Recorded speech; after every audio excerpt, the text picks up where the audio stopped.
दोस्तों आज की इस वीडियो में हम जानेंगे कि अगर कोई पेशेंट है जिसको भूख नहीं लगती है, कोई इंसान है जिसको भूख बहुत कम लगती है, सारी चीज़ें वो ट्राई कर चुका है, सारी दवाएं वो ट्राई कर चुका है, सारी मतलब जो भी चीज़ें हैं वो कर चुका है। हम इसमें बहुत ही डिटेल में बात करेंगे और बहुत अच्छे से आपको हम ये बात समझाएंगे कि भूख न लगने के मुख्य कारण क्या होते हैं, कौन सी बीमारी जिसमें भूख नहीं लगती है, अगर बीमारी नहीं है तो किन कंडीशन में भूख नहीं लगती है, आपको करना क्या है।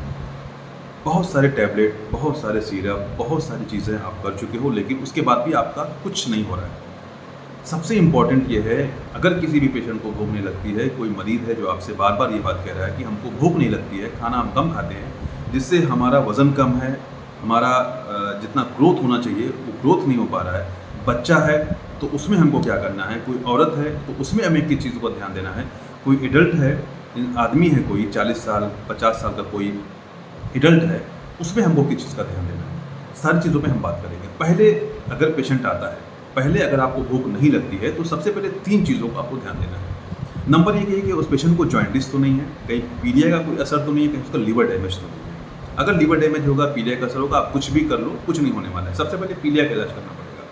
दूसरी चीज़ ये है कि उसको फीवर तो नहीं आ रहा है, उसको बुखार तो नहीं आ रहा है। अगर उसको बुखार आ रहा है या फीवर आ रहा है, तो पहले फीवर का इलाज करना पड़ेगा। पहले टाइफाइड है, मलेरिया है या कोई इन्फेक्शन है, उसका इलाज करना पड़ेगा।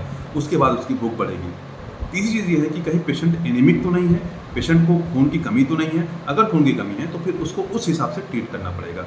तब जाकर उसका भूख धीरे-धीरे सही हो जाएगी। लेकिन अगर कोई पेशेंट जिसमें ये तीनों चीज़ें नहीं हैं, तो उसमें हमें क्या करना है?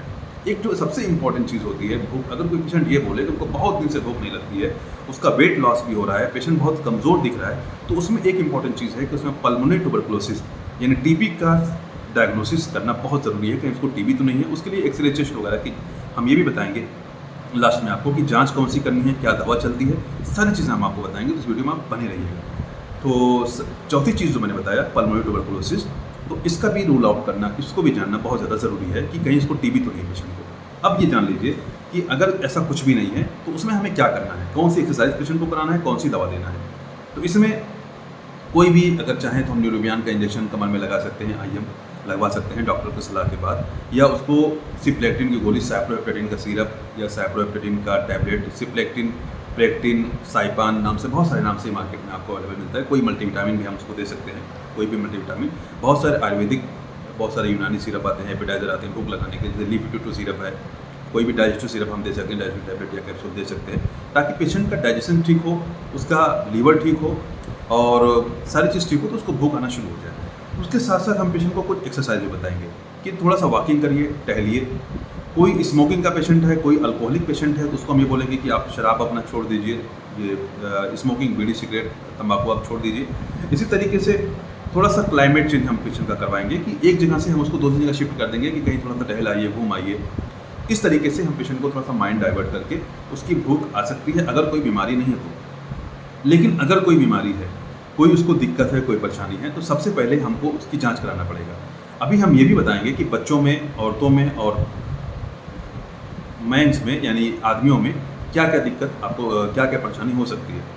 तो सबसे पहले आप ब्लड की जांच करवाएंगे, सीबीसी करवा लीजिए, उसका एमपी-उडाल करवा लीजिए, मलेरिया टाइफाइड करवा लीजिए। इस तरीके से सीरम क्रिएटिनिन करवा लीजिए, सीरम बिलिरुबिन करवा लीजिए, एलएफटी करवा लीजिए, लीवर की जांच करवा लीजिए और एक्सरे चेस्ट एक ट्यूबरकुलोसिस को रूल आउट करने के लिए हम करवा सकते हैं या कर सकते हैं।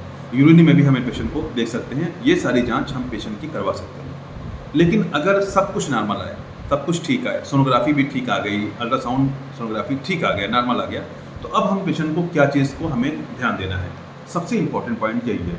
अगर कोई फीमेल है, अगर कोई फीमेल आती है, वो बोलती है कि हमको भूख नहीं लगती है और सब चीज़ नॉर्मल है, सब चीज़ बिल्कुल ओके है, कोई दिक्कत नहीं है, तो उसमें हमें ये देखना है कि कहीं शादीशुदा अगर है तो कहीं प्रेगनेंसी तो नहीं है।